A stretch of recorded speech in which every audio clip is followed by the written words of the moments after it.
Miss presence magic അവനിലേക്ക് സ്വാഗതം. ഇപ്പോൾ നോമ്പ് കാലമാണ്. അപ്പോൾ നമ്മളുടെ നോമ്പെടുക്കുന്ന സഹോദരി സഹോദരന്മാരുടെ എല്ലാവരുടെയും പ്രാർത്ഥനകളും ഒക്കെ നമ്മുടെ എല്ലാവർക്കും വേണ്ടിയാണല്ലോ. അപ്പോൾ ഈ ഒരു നോമ്പ് കാലത്തെ അവരെ സ്മരിച്ചുകൊണ്ട് തന്നെയാണ് ഓരോ പ്രാവശ്യം നമ്മൾ ഓരോ വിഭവം ഉണ്ടാക്കുമ്പോഴും അവരെയും ഞാൻ മനസ്സിൽ കാണുന്നുണ്ട്. അതായത് നോമ്പ് കാലം എന്ന് പറയുമ്പോൾ ജലപാനമില്ലാതെയാണ് രാവിലെ മുതൽ നോമ്പ് തുറക്കുന്ന സമയം വരെ ഉള്ള ആ ഒരു വ്രതാനുഷ്ഠാനം. അത്ര ഹൃദയശുദ്ധിയോടുകൂടിയും ശരീരവും മനസ്സുമൊക്കെ ശുദ്ധമാക്കിയിട്ടാണല്ലോ നോമ്പെടുക്കുന്നത്. പ്രാർത്ഥനയോടുകൂടിയാണ് പിന്നെ നോമ്പ് മുറിക്കുന്നതും.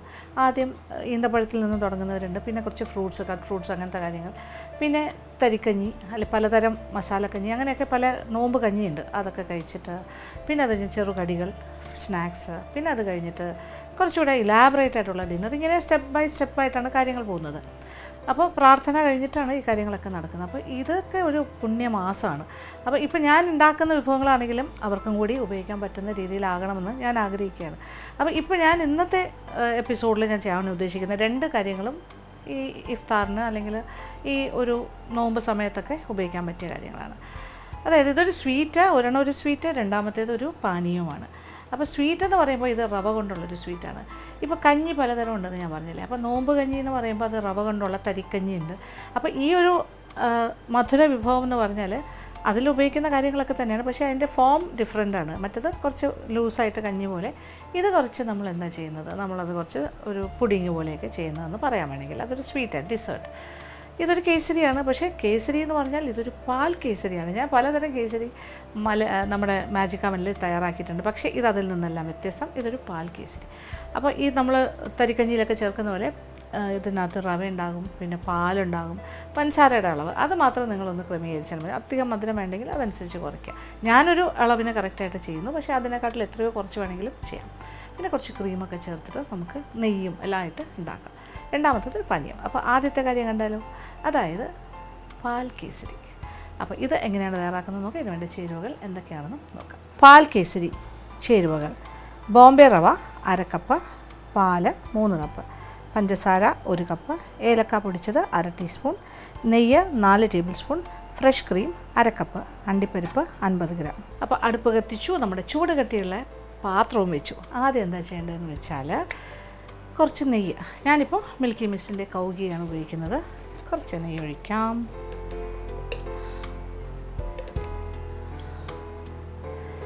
ഒരു 2 ടേബിൾ സ്പൂൺ നെയ്യ്. ആദ്യം ഇതിലേക്ക് കുറച്ച് അണ്ടിപ്പരിപ്പ് എടുത്ത് വെച്ചിട്ടുണ്ട്. അത് നിങ്ങളുടെ ഇഷ്ടത്തിനനുസരിച്ച് എത്ര വേണമെങ്കിലും ആകാം. ആദ്യം അണ്ടിപ്പരിപ്പ് വറുത്ത് മാറ്റാം.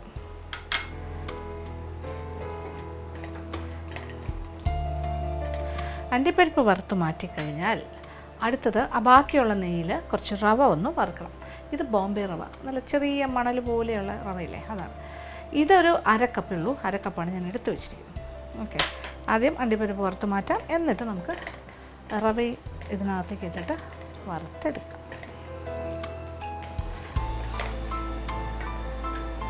ഇതെല്ലാം പെട്ടെന്ന് ആകുന്ന കാര്യമാണ്. ഫാസ്റ്റ് കുക്കിംഗ് ആയിട്ട് നമുക്ക് വിചാരിക്കാം. പെട്ടെന്ന് നമുക്ക് തയ്യാറാക്കാം. അപ്പോൾ ഈ കാര്യങ്ങളൊക്കെ ഉണ്ടാക്കുമ്പോൾ സ്വീറ്റ്സും കാര്യങ്ങളും ഏറ്റവും എളുപ്പത്തിൽ ചെയ്യാൻ പറ്റിയ കാര്യങ്ങളിലേക്ക് പോകുന്നതും നല്ലതാണ്. കളർ മാറി തുടങ്ങിയിട്ടുണ്ട്. ഇതേ നോക്കിയേ, ഒരു ഗോൾഡൻ ബ്രൗൺ ആയി വരുന്നു. പെട്ടെന്ന് തന്നെ ആകും. ഇതിപ്പോൾ നെയ്യിൽ നിന്നും മാറ്റും.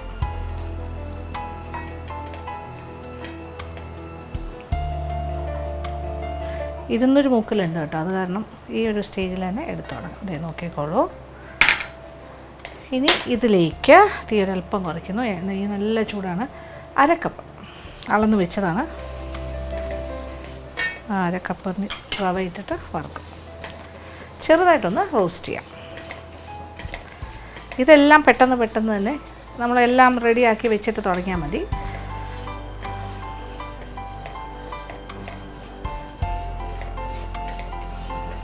പാത്രം നല്ല ചൂടാണ്, അത് കാരണം പെട്ടെന്നാകും. ഇനി അടുത്തത് പാലാണ് വേണ്ടത്. അത് മിൽക്കി മിസ്റ്റിൻ്റെ തന്നെ, ഇപ്പോൾ എല്ലാ കാര്യങ്ങളും ഞാൻ മിൽക്കി മിസ്റ്റിൻ്റെ തന്നെയാണ് ചേർക്കുന്നത്.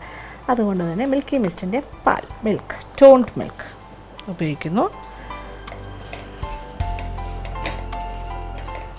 ഇത് ആയിക്കഴിഞ്ഞു. ഇത് നല്ല ചൂടായിരുന്നല്ലോ, പെട്ടെന്ന് തന്നെ പാകത്തിന് മൂത്തിട്ടുണ്ട്. ഇനി ഇതിലേക്ക് ഒരു 3 കപ്പ് പാലാണ് ഒഴിക്കാൻ പോകുന്നത്.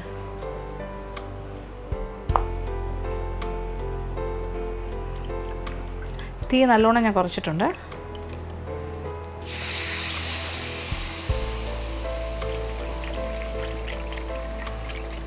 രണ്ടാമത്തെ കപ്പ്. ഇതെല്ലാം കൂടി ഒന്ന് മിക്സ് ചെയ്ത് കൊടുക്കാം. ഇത് വേകുമ്പോൾ കുറച്ചുകൂടി ടൈറ്റ് ആകുമല്ലോ, പെട്ടെന്ന് കൂടുതലായിട്ട് വരും. 3ാമത്തെ കപ്പും ഒഴിച്ചു. ഓക്കെ, അങ്ങനെ 3 കപ്പ് പാൽ.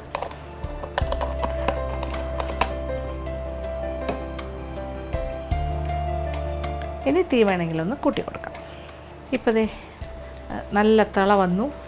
നോക്കിയേ, റവയൊക്കെ ഇങ്ങനെ വെന്ത് കുറച്ചുകൂടി ക്വാണ്ടിറ്റി കൂടി വരുന്നു. ആദ്യം കുറച്ചല്ലേ ഉള്ളൂ, 1/2 കപ്പ് എന്ന് പറഞ്ഞാൽ വളരെ കുറവാണല്ലോ. ഇത് നമുക്കിങ്ങനെ സ്കൂപ്പ് ചെയ്ത് കഴിക്കാൻ പറ്റുന്ന രീതിയിലാണ് ഇത് ഉണ്ടാക്കേണ്ടത്. ഇരിക്കുന്തോറും ഇത് കുറച്ചുകൂടി ടൈറ്റായി വരുള്ളൂ തണുക്കുമ്പോൾ.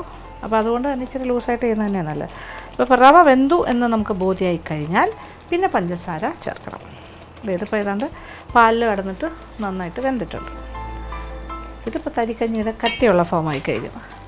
ഇനി ഇതിലേക്ക് പഞ്ചസാര ചേർക്കാം. അപ്പോൾ ഇതിൻ്റെ അളവാണ് ഞാൻ പറഞ്ഞത്. ഇതിപ്പോൾ ഞാൻ 1 കപ്പ് ചേർക്കുന്നു. നിങ്ങൾക്ക് അത് 1/2 കപ്പായാലും കുഴപ്പമില്ല. അത്രയും മധുരം പോലും വേണ്ടാന്നുണ്ടെങ്കിൽ 1/4 കപ്പായാലും മതി, എങ്ങനെ വേണമെങ്കിലും. പഞ്ചസാരയും കൂടി ചേർക്കും. ഇത്രയും പഞ്ചസാര ചിലപ്പോൾ ചിലർക്ക് അത്രയും വേണ്ടാന്നായിരിക്കും. അങ്ങനെയാണെങ്കിൽ 1/2 കപ്പ് ഓർ 3/4 കപ്പ് എന്തായാലും കുഴപ്പമില്ല. ഇനി വീണ്ടും തീ കൂട്ടി കൊടുക്കൂ. ഇനി കൂടുതൽ കാര്യങ്ങളൊന്നുമില്ല. ഇനി കുറച്ച് ഏലക്ക പൊടി ചേർക്കും. ഇച്ചിരി ഏലക്കയുടെ പൊടി ഇപ്പോഴേ ചേർക്കാം, മണമൊക്കെ വരട്ടെ.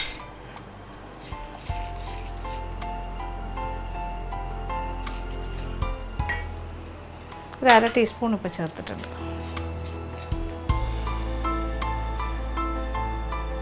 ഇത് പെട്ടെന്ന് തന്നെ ആകും. പഞ്ചസാരയൊക്കെ അലിയുമ്പോൾ വീണ്ടും ഒന്നുകൂടി ഒന്ന് ലൂസാകും. അത് കഴിഞ്ഞിട്ട് അത് ടൈറ്റാകും. ടൈറ്റ് മീൻസ് ഒന്ന് കുറുകി വരും നന്നായിട്ട്. ഇപ്പോൾ വീണ്ടും കുറച്ചുകൂടി കുറുകി വരും. നോക്കിയൊക്കെ, ഇപ്പോൾ ഇങ്ങനെ കുറച്ച് സെമി ലൂസായിട്ടിരിക്കുന്നെങ്കിലും തണുക്കുമ്പോൾ ഇത് കുറച്ചുകൂടി തിക്കറാകും. ഇനി ഇതിലേക്ക് വറുത്ത അണ്ടിപ്പരിപ്പ് ചേർക്കാം. ഏലക്ക ഓൾറെഡി ചേർത്ത് കഴിഞ്ഞു.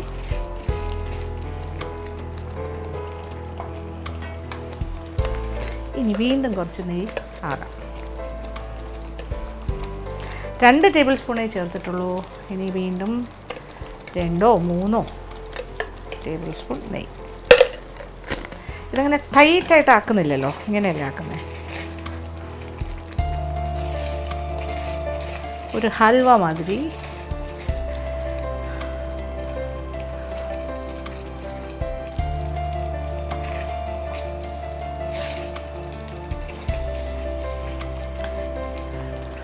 അപ്പോൾ ആ നെയ്യും കൂടി ഇതിൻ്റെ ഉള്ളിലേക്ക് പോയിട്ട് ഇങ്ങനെ തെളിഞ്ഞ് വരുന്നുണ്ടോ, ഫ്ലോട്ട് ചെയ്യുന്നു.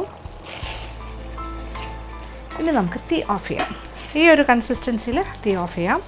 ഒന്ന് തണുത്ത് കഴിയുമ്പോൾ ഇത് കുറച്ചുകൂടി തിക്കാവും. നോക്കിക്കോളൂ. ഇനി ഞാൻ ഇതിലേക്ക് ഒരു കാര്യം കൂടി ചേർക്കും, കുറച്ചുകൂടി റിച്ച് ആകാനായിട്ട്. എന്തായാലും ഇത് പാൽ കേസരിയാണ്, അപ്പോൾ അതുകൊണ്ട് തന്നെ പാലിൻ്റെ ക്രീമും കൂടി ചേർക്കാം. മിൽക്കി മിസ്റ്റിൻ്റെ ഫ്രഷ് ക്രീം.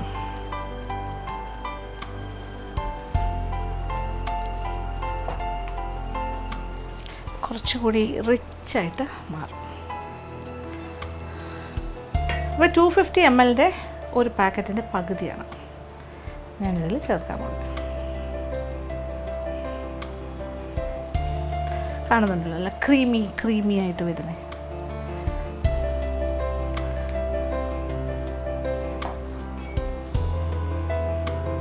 അങ്ങനെ മിൽക്ക് കേസരി കുറച്ചുകൂടി റിച്ച് ആൻഡ് മിൽക്കി ആയിട്ട് മാറും. ഇത്രയും കൂടി ഒഴിക്കുമ്പോഴാണ് കംപ്ലീറ്റ് ആവുന്നത്. അത് 125 ml ഞാൻ ചേർത്തു എന്ന് പറയും. ഓക്കെ, ഈ ഒരു കുപ്പിയുടെ ഈ ഒരു ടെട്രാ പാക്കിൻ്റെ പകുതി. നൈസ് ക്രീമി പാൽ കേസരി ഈസ് റെഡി. ഇനി ഒരു 5 മിനിറ്റ് കഴിയട്ടെ, തീ ഓഫ് ചെയ്തിട്ട്. അപ്പോൾ അത് കുറച്ചുകൂടി ഒന്ന് ക്രീമി ആൻഡ് ടൈറ്ററായിട്ട് വരും. ഒരുപാട് ടൈറ്റല്ല, എന്നാലും നമുക്കൊരു പുഡിങ്ങായിട്ട് അല്ലെങ്കിൽ ഒരു സ്വീറ്റായിട്ട് കഴിക്കാൻ പറ്റുന്ന രീതി. യെസ്, കാണുമ്പോൾ തന്നെ തോന്നില്ല എന്താ സ്വാദ്, ഗംഭീരമാണ്, വെരി ടേസ്റ്റി.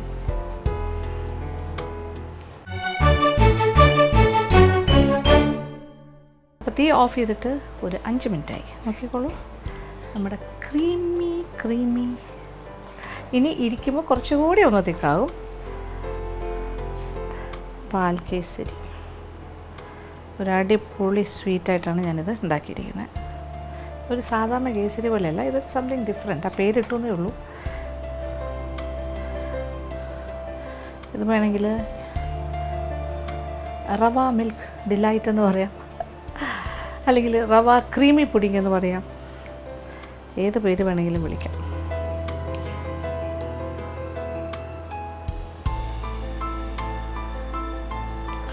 ആ ക്രീമി ടെക്സ്ചർ കാണുന്നുണ്ടല്ലോ. യെസ്, ഫുൾ പാലും ക്രീമുമാണ്.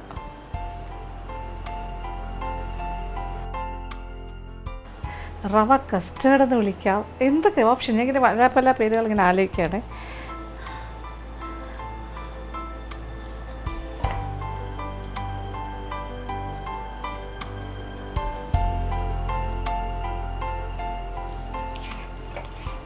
ഇത് ജസ്റ്റ് 1/2 കപ്പ് റവയും 3 കപ്പ് പാലും മാത്രമേ ഉള്ളൂ. ഇത്രയും ക്വാണ്ടിറ്റി കിട്ടിയിട്ടുണ്ട്. ഇരിക്കും തോറും തിക്കായിക്കൊണ്ടേയിരിക്കും, കുറച്ചുകൂടി തിക്കാവും. അങ്ങനെ നമ്മുടെ റവ സ്വീറ്റ് ഈസ് റെഡി. അതിൻ്റെ മുകളിലായിട്ട് ഞാൻ കുറച്ച് എക്സ്ട്രാ ഫ്രഷ് ക്രീം ഇങ്ങനെ ഒഴിച്ചു കൊടുക്കണു. അത് എക്സ്ട്രാ ആണ്.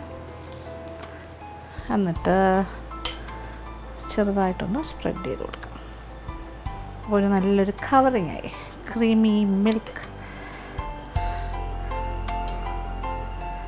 ഇതൊരു റവ കേസരി പോലെ തോന്നുന്നില്ലല്ലോ അല്ലേ? പാൽ കേസരി എന്നൊക്കെ ഞാൻ പറഞ്ഞെങ്കിലും ശരിക്കും ഒരു നല്ലൊരു റിച്ച് ആയിട്ടുള്ളൊരു റവ മിൽക്ക് സ്വീറ്റാണ്. ഒരു ഡിസേർട്ട് ഐറ്റമായിട്ട് നിങ്ങൾക്ക് നോമ്പ് തുറ സമയത്ത് വിളമ്പാം. അപ്പോൾ കുറേ കാര്യങ്ങൾ വെച്ചിരിക്കുന്ന കൂട്ടത്തിൽ ഇതൊരു സ്വീറ്റായിട്ട് വെച്ചോളൂ. ഇതിൻ്റെ മുകളിൽ വേണമെന്നുണ്ടെങ്കിൽ കുറച്ച് പിസ്താഷ്യോസ്, ആൽമണ്ട്സ് എല്ലാം ഒന്ന് ചെറുതായിട്ട് കുഞ്ഞായിട്ട് നുറുക്കി അതിൻ്റെ മുകളിലായിട്ട് ഇട്ടാലും നല്ലതായിരിക്കും.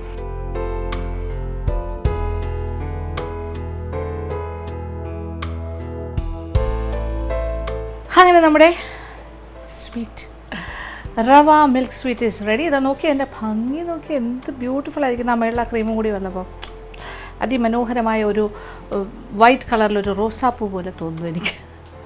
എന്തായാലും തീർച്ചയായിട്ടും നിങ്ങൾക്ക് പരീക്ഷിക്കാൻ പറ്റുന്ന കാര്യമാണ്. ഇഷ്ടം. ഓക്കെ, ഇനി അടുത്തത് ഇന്നത്തെ എപ്പിസോഡിലെ നമ്മുടെ രണ്ടാമത്തെ വിഭവം.